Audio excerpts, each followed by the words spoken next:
Righto team, welcome back to the channel, and today we're going to go over something that I quite like to have on a motorcycle, and that is something to hold my phone. So unless you like to spend big bucks and like to have a Garmin or a TomTom on your bike at all times, it's quite handy to have your phone. So I reached out to Darbi Accessories. They're the guys who import quad lock to New Zealand. I've had a quad lock on Rosie the Rally for, crikey, a number of years now, since about 2019.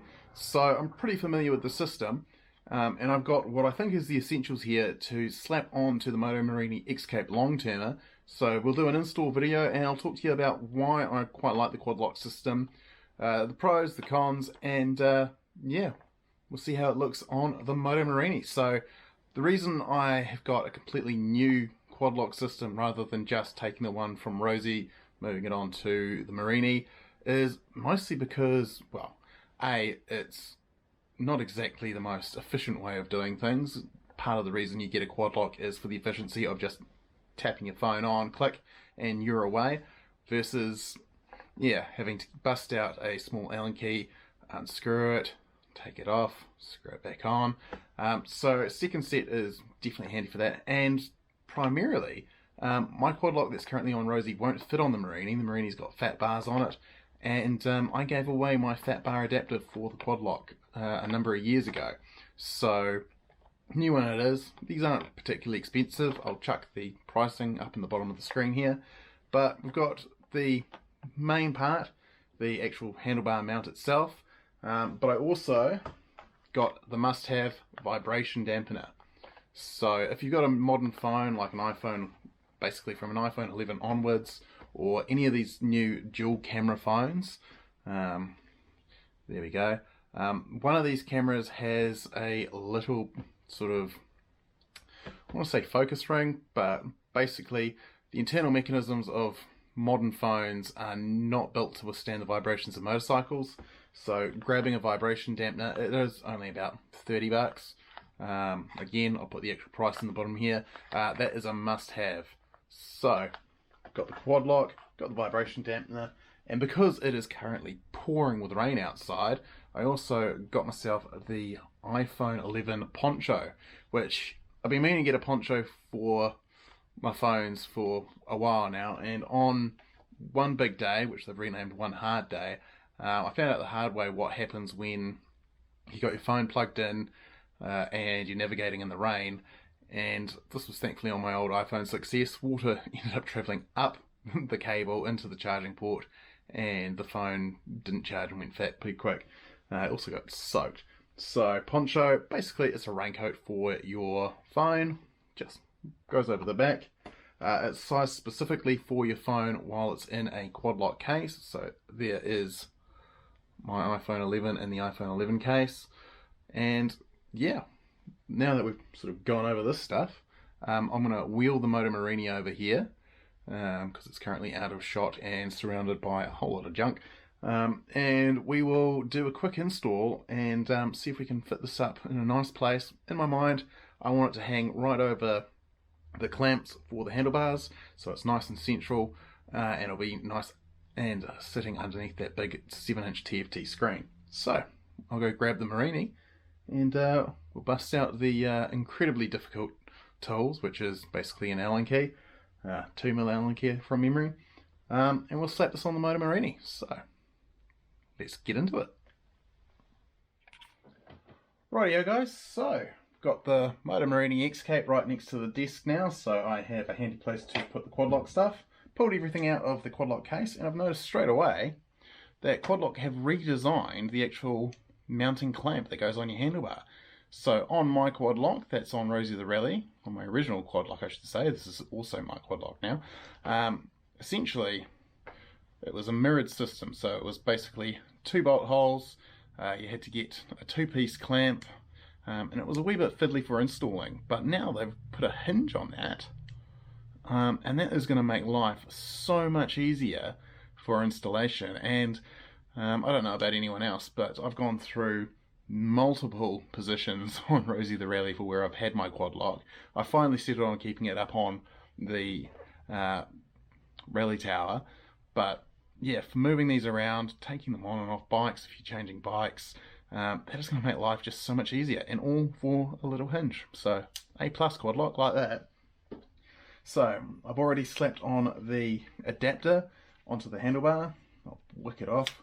So the quad lock case comes with 3 size adapters, a 22, a 25 and a 28mm adapter. So this one's the 28mm, fits on the X-Cape's bar perfectly, so I'll just slap that on there. Plonk you there. So the quad lock comes with its screws already threaded with a bit of Loctite. Loctite's the word. Comes with a bit of Loctite on your screws. Cool. So you can adjust where this bar is. You can set it up here, whatever. It's on a 360-degree mounting system, so you can position it to whatever works with your bike. I'm going to have it sitting out here, sort of in the middle of the clamp. Next on goes the vibration dampener. These things are incredibly important, especially if you have a modern phone. So where is my phone?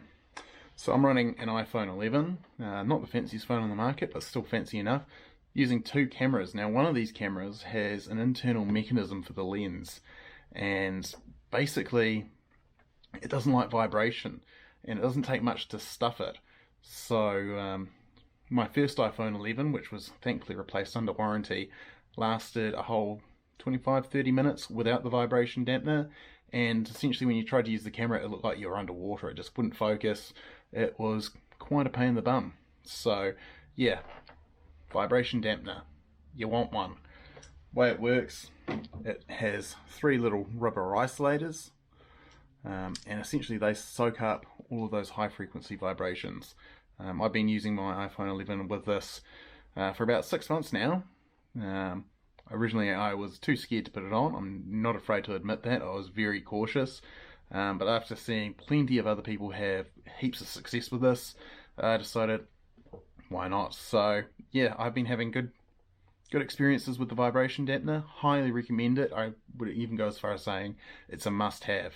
So let's chuck this on, and then we're nearly done. So again, I like to have a bit of symmetry on my bars. So we are going to mount this, 2 at the bottom, 1 at the top. Mirrors. Looks pretty. Make sure that's on nice and tight. Again, everything is threaded with a bit of Loctite. So my phone's going to be horizontal, I think, most of the time. Again, symmetry with a nice 7-inch dash. So we will go with a horizontal mounting position.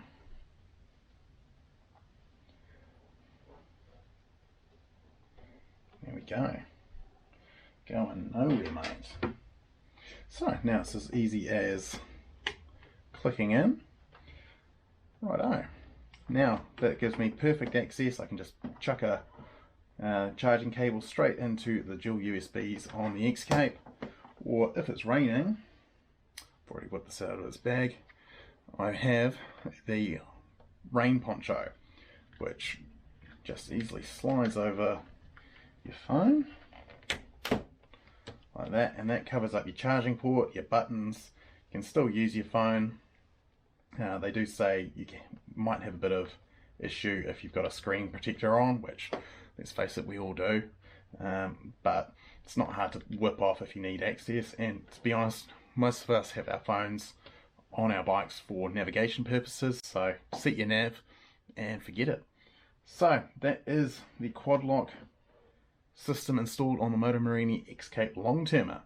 And basically the reason I chucked it on the Moto Morini, yes, it has a 7-inch TFT dash, and even in China you have navigation built in, but the global market Moto Morinis don't have navigation, and I've got a feeling it might be to do with the fact it needs an app, and they haven't developed one outside of China. But hey, it's not a hard thing to do. You still have phone connectivity, so I can still control music or podcasts or whatever I'm listening to on my phone, or even answer calls via the buttons on the bike. Don't have to actually touch it, but it's going to be really nice to have that there. It's going to help me navigate. I've got a few places I want to explore while I've got this bike for the winter. and this is the way to do it, I reckon. So, thanks for watching. That's how you install a quad lock onto a motorcycle. Nice and easy. You could do it with your eyes closed almost. So, yeah, thanks for watching, and I'll see you on the next video.